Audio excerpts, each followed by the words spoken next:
Hi friends. நம்ம சொசைட்டியில் 3 genders நம்ம பார்த்துருப்போம். ஒன்று மேலு, ஃபீமேல், டிரான்ஸ்ஜெண்டர். ஃபீமேல்ஸ்க்கான ரெக்காக்னிஷனும் வாய்ப்பும் இப்போ தான் கொஞ்சம் கொஞ்சமாக கிடச்சிட்டு வருது. அதில் அவங்க சாதிச்சுட்டும் வராங்க. ஆனால் டிரான்ஸ்ஜெண்டரோட வாய்ப்பும் ரெக்காக்னிஷனும் இன்னி வரைக்கும் அவங்களுக்கு ஒரு ட்ரீமாக தான் இருக்குது. இன்றைக்கும் அவங்களுக்கான கிடைக்கிற வாய்ப்பும் ரெக்காக்னிஷனும் ரொம்ப கம்மி தான். அவங்களுக்கான கஷ்டங்கள் நமக்கு தெரியும்.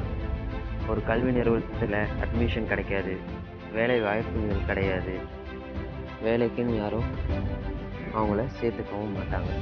அவங்களுக்கான டிஸ்கிரிமினேஷன்றது இன்னி வரையும் நடந்துட்டு தான் இருக்குது. அப்படியும் அந்த கஷ்டங்களை தாண்டி ஒரு சில டிரான்ஸ்ஜெண்டர் சாதிச்சதை நம்ம பார்த்துருப்போம்.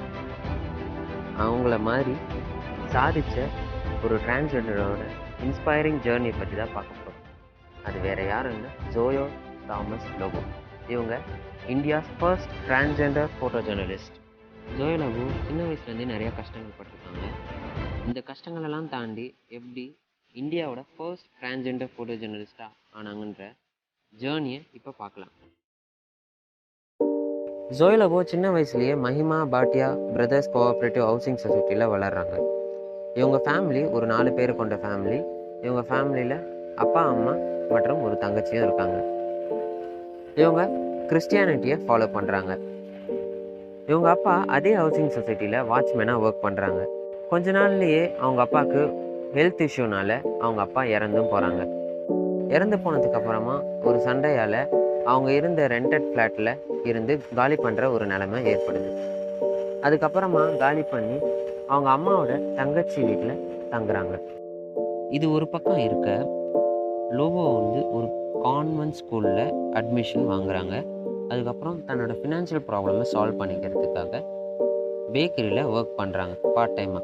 அதுக்கப்புறம் இவங்க எப்பயுமே போகிற சர்ச்லேருந்து மந்த்லி ரேஷன் பொருட்கள்லாம் இவங்களுக்கு கிடைக்குது. இதுக்கப்புறம் கொஞ்சம் வருடங்கள் கழித்து அவங்க 11 வயசில் அவங்களுக்கு டிரான்ஸ் உமன், அவங்க ஒரு டிரான்ஸ்ஜெண்டர் அப்படின்ற ஒரு ஃபீல் வருது. அவங்களுக்குள்ளே நடக்கிற ஒரு சேஞ்சை நோட்டீஸ் பண்ணுறாங்க. நோட்டீஸ் பண்ணதுக்கப்புறமா அதை வீட்டில் சொல்லலான்னா, ஆனால் வீட்டில் சொல்லாமல் மறைச்சிடுறாங்க. எதனாலனா அவங்க வீட்டில் என்ன நினைப்பாங்க, இல்லை அவங்கள எப்படி பார்ப்பாங்க, அவங்க அடிப்பாங்களோ இல்லை திட்டுவாங்களோ அப்படின்ற ஒரு பயத்தினாலேயே இதை சொல்லாமல் மறைக்கிறாங்க. அதுக்கப்புறமா சால்மான்ற ஒரு டிரான்ஸ்ஜெண்டரை மீட் பண்ணுறாங்க. மீட் பண்ணி ஃப்ரெண்டாக ஆகிறாங்க. ஃப்ரெண்ட் ஆனதுக்கப்புறமா ஒரு நாள் அவங்கக்கிட்ட இந்த மாதிரி நான் உங்கள் கம்யூனிட்டியில் ஜாயின் பண்ணிக்கணும் அப்படின்றத சொல்கிறாங்க. சொன்னதுக்கப்புறமா அவங்களும் அவங்க குரூப்பில் அவங்கள இன்ட்ரடியூஸ் பண்ணி வைக்கிறாங்க. அந்த டிரான்ஸ்ஜெண்டர் குரூப்பில் அவங்கள அக்செப்டும் பண்ணிக்கிறாங்க. பண்ணதுக்கப்புறமா அம்மா கிட்ட சொல்லும் போது நான் இந்த மாதிரி ஒரு குருவை மீட் பண்ணி அவங்க கம்யூனிட்டியில் ஜாயின் பண்ணியிருக்கேன் அப்படின்றத சொல்கிறாங்க. சொல்லிவிட்டு ஒரு சத்தியமும் செஞ்சு கொடுக்குறாங்க. இது என்னென்னா அவங்க ட்ரெயினில் பெக் பண்ணுற அந்த ஜாபை பார்க்குறேன், பட் நான் ப்ராஸ்டியூட் கைண்ட் ஆஃப் ஜாப்ஸ்லாம் பார்க்க மாட்டேன். இதை ஒரு ப்ராமிஸாக உங்களுக்கு நான் செஞ்சு தரேன் அப்படின்றத சொல்கிறாங்க. இவ்வளோ நாள் ஸ்ட்ரீட்ஸில் தங்குற ஜோயோ லோபோ தன்னோட ட்ரெயினில் கிடைக்கிற ஏர்னிங்ஸும் ஷாப்ஸ்லேருந்து பெக் பண்ணி கிடைக்கிற ஏர்னிங்ஸும் வச்சு ஒரு ரூமை வாடகைக்கு எடுக்கிறாங்க. வாடகைக்கு எடுத்து கொஞ்ச நாள்லேயே அந்த ரூமை வெக்கேட் பண்ணுற ஒரு நிலமை வருது, அந்த சொசைட்டிக்குள்ளே நடக்கிற ஒரு சின்ன பிரச்சனையினால். அதனால் திருப்பி மும்பை ப்ரெஸ் கிளப் ஏரியாவில் இருக்கிற ஸ்ட்ரீட்ஸில் தங்க ஆரம்பிக்கிறாங்க. ஆனால் அடிக்கடி அந்த இடத்த மாற்றிக்கிட்டே இருக்கிற நிலைமை ஏற்படுது போலீஸ்னால். போலீஸ் அங்கே அப்பப்போ அவங்கள துரத்த ஆரம்பிக்கிறாங்க. இதனாலேயே இருக்கிற பிளேஸ்லேருந்து அப்பப்போ ஷிஃப்ட் ஆகிக்கிட்டே இருக்கிறாங்க ஜோயோ லோபோ. இது ஒரு பக்கம் இருக்க, இவங்க டிரான்ஸ்ஜெண்டர் கம்யூனிட்டியில் நடக்கிற ஒரு பிரச்சனையினால் அந்த டிரான்ஸ்ஜெண்டர் கம்யூனிட்டியுமே விட்டு வெளியே வராங்க. வெளியே வந்த அதே வருஷம் 2016 அவங்க அம்மா இறந்தும் போகிறாங்க. இறந்ததுக்கப்புறமா ட்ரெயினில் அப்புறம் ஷாப்ஸில் பெக் பண்ணுற அந்த ஜாபை கண்டினியூ பண்ணுறாங்க. ஒரு நாள் இவங்க கூட ஒருத்தவங்க சேர்ந்து ட்ரெயினில் ட்ராவல் பண்ணிகிட்டு இருக்காங்க. ட்ராவல் பண்ணும்போது 2 போலீஸ்மேன், சிவில் ட்ரெஸ்ஸில் வந்த போலீஸ்மேன் இவங்கள அரெஸ்ட் பண்ண ட்ரை பண்ணுறாங்க. கிராண்ட் ரோடு சவுக்கி அப்படின்ற இடத்துக்கு இவங்களை கூட்டிகிட்டு போய் டார்ச்சர் பண்ணுறாங்க. டார்ச்சர் பண்ணும்போது அங்கே இருந்த மக்கள்லாம் இந்த 2 போலீஸ்மேனையும் அடித்து இவங்கள காப்பாற்றுறாங்க. காப்பாற்றுனதுக்கப்புறமா மறுநாளே இவங்க அவங்களுக்கு அகெயின்ஸ்டாக ஒரு கம்ப்ளைண்ட்டை ஃபைல் பண்ணுறாங்க. ஆனால் அந்த கம்ப்ளைண்ட் மேலே ஒரு ரெஸ்பான்ஸ் கூட எடுக்காமல் ஒரு வருஷமாக அந்த கம்ப்ளைண்ட்டை அப்படியே தான் வச்சுருந்தாங்க. இதனாலேயே அந்த கம்ப்ளைண்ட்டை பற்றி இன்னொரு வாட்டி போய் கேட்காம அப்படியே விட்டுட்டாங்க ஜோயோ லோபோ. அதுக்கப்புறமா ஃபோட்டோகிராஃபியில் இருக்கிற இன்ட்ரெஸ்ட்னால தன்னோட ஏர்னிங்ஸ் ட்ரெயின் மூலயமா அப்புறம் ஷாப்ஸ் மூலயமா பெக் பண்ணி கிடைக்கிற ஏர்னிங்ஸை கேமரா வாங்கலாம் அப்படின்ற ஒரு ஐடியாவை வச்சுருக்காங்க ஜோயோ லோபோ. அதுக்கப்புறமா ஒரு நாள் வந்து யூடியூப்பில் இடப் ஸ்ட்ராப்கி வருதான் அப்படின்ற ஒரு ஷார்ட் ஃபிலிம் பார்க்குறாங்க. அதில் பாய்ஸை டிரான்ஸ்ஜெண்டராக ஆக்ட் பண்ண வச்சுருக்காங்க அப்படின்றத நோட்டீஸ் பண்ணுறாங்க. நோட்டீஸ் பண்ணி கமெண்ட் செக்ஷனில் ஏன் பாய்ஸ்க்கு டிரான்ஸ்ஜெண்டர் கேஸ்ட் பண்ணுறீங்க, டிரான்ஸ்ஜெண்டர் ரோல் கொடுக்குறீங்க, இதுக்கு பதிலாக டிரான்ஸ்ஜெண்டரே எடுத்து நடித்தா உங்களுக்கு வீடியோ இன்னும் பெட்டராக கிடச்சிருக்கும் அப்படின்ற ஒரு கமெண்ட்டை மென்ஷன் பண்ணுறாங்க. மென்ஷன் பண்ணதுக்கு அப்புறமா அந்த டைரக்டர் இருந்துட்டு இவங்களுக்கு கால் பண்ணி ஆஃபீஸ்க்கு இன்வைட் பண்ணுறாங்க. ஆஃபீஸ்க்கு இன்வைட் பண்ணி இந்த மாதிரி இடப் ஸ்ட்ராப்கி வருதான் அதோட சீக்வல் எடுக்கிறேன் அப்படின்றத சொல்கிறாங்க. சீக்வலில் உங்களை நடிக்க வைக்க ஐடியா இருக்குது அப்படின்றத சொல்கிறாங்க. சொன்னோன்னே அந்த ஆஃபரை அக்செப்ட் பண்ணிக்கிறாங்க. அக்செப்ட் பண்ணதுக்கு அப்புறமா அவங்க வந்து அந்த பார்ட் 2ல் மிலிட்ரி ஆஃபீஸராக வந்து நடித்து அந்த பார்ட் 2 ரிலீஸ் ஆகுது.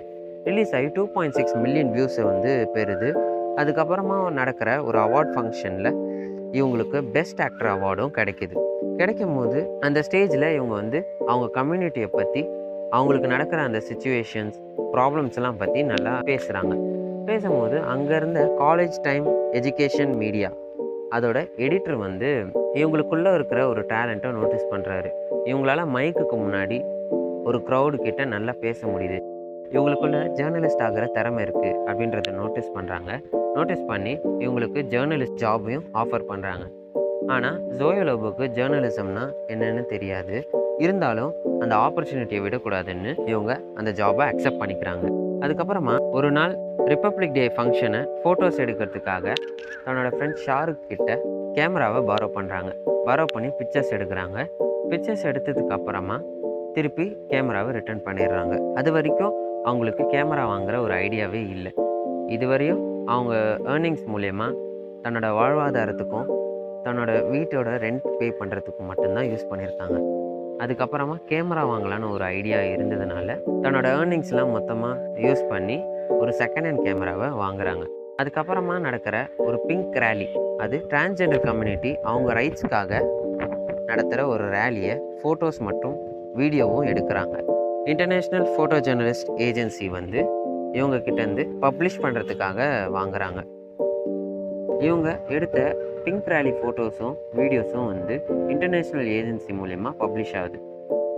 அதுக்கப்புறமா ஃப்ரீ டைமில் ஜூஸ் மற்றும் பார்க்ஸில் போய் வைல்ட் லைஃப் ஃபோட்டோகிராஃபி சார்ந்த ஃபோட்டோஸை எடுக்க ஆரம்பிக்கிறாங்க ஜோயோ லோபோ. COVID-19 லாக்டவுன் போடுறாங்க. லாக்டவுன்னால இவங்களுக்கு ட்ரெயின்ஸ் மற்றும் ஷாப்ஸ்லேருந்து வந்த ஏர்னிங்ஸ் வந்து பிரேக் ஆகுது. ஃபினான்ஷியலாக நிறைய ப்ராப்ளம்ஸை ஃபேஸ் பண்ணுறாங்க. இப்படி இருக்கும்போது ஒரு கட்டத்தில் கேமராவை விற்கிற நிலைமைக்கு போகிறாங்க. ஆனால் விற்க மனசு இல்லாமல் ஒரு ஃப்ரெண்டு கிட்டேருந்து ஒரு சர்டைன் அமௌண்ட் ஆஃப் மணியை வந்து பாரோ பண்ணுறாங்க. இதுக்கப்புறமா தன்னுடைய ரேஷன் பொருட்களை வாங்கிறதுக்காக சர்ச் போய் ரேஷன் பொருட்களை வாங்குறாங்க. அப்போ மைக்ரண்ட் லேபர் ப்ரொட்டஸ்ட், அதாவது ஒரு இடத்துலேருந்து இன்னொரு இடத்துக்கு போய் வேலை செய்கிறவங்க அவங்க மூலிமா ஒரு ப்ரொட்டஸ்ட் நடக்குது. அதை இவங்க கேமராவில் ஃபோட்டோ எடுக்க ஸ்டார்ட் பண்ணுறாங்க. ஃபோட்டோ எடுத்து அதை ஒரு இன்டர்நேஷ்னலும் நேஷ்னல் ஏஜென்சியும் வந்து பப்ளிஷ் பண்ணுறதுக்காக ரைட்ஸ் கேட்குறாங்க. கேட்டு இவங்களுக்கு அதுக்கான பேமெண்ட்டும் கொடுக்குறாங்க. இந்த பேமெண்ட் மூலயமா தன்னோட ஃபினான்ஷியல் ப்ராப்ளமை சால்வ் பண்ணிக்கிறாங்க. இந்த ஃபோட்டோஸ் இன்டர்நேஷ்னலும் நேஷ்னல் பத்திரிகைகளில் பப்ளிஷ் ஆனது மூலயமா இந்தியாவோட ஃபர்ஸ்ட் டிரான்ஸ்ஜெண்டர் ஃபோட்டோ ஜேர்னலிஸ்டாக மாறுறாங்க ஜோயோ தாமஸ் லோபோ. ஜோயோ தாமஸ் லோபோ தன்னோட வாழ்க்கையில் ஆப்பர்ச்சுனிட்டியும் கஷ்டங்களையும் எப்படி ஹேண்டில் பண்ணுறதும் அதுலேருந்து எப்படி மீண்டு வந்து சாதிக்கின்ற ஒரு ஐடியாவை சொல்லியிருக்காங்க தன்னோட வாழ்க்கை மூலயமா. இவங்களோட வாழ்க்கையை பார்க்குற ஒவ்வொருத்தருக்கும் தனக்கு வர வாய்ப்பை எப்படி பயன்படுத்திக்கணும், தனக்கு வர கஷ்டங்களை எப்படி இக்னோர் பண்ணி அதுலேருந்து மீண்டு வந்து சாதிக்கணுன்ற ஒரு எண்ணத்தை உருவாக்கும். இவங்கள போலவே இங்கே இருக்கிற திருநங்கைகள் எல்லாருமே தனக்கான பாதையை தேர்ந்தெடுத்து அதில் சாதிக்கணும் அப்படின்றத சொல்லிக்கிறேன். அதே போல் வாழ்க்கையில் இருக்கிற கஷ்டங்களை பார்த்தா ஜெயிக்கவே முடியாது. கஷ்டங்களை இருக்கிற வாய்ப்பை பார்க்க ஆரம்பிக்கணும். Thank you all. நெக்ஸ்ட் இன்ஸ்பைரிங் வீடியோவில் எல்லாரையும் மீட் பண்ணுறேன்.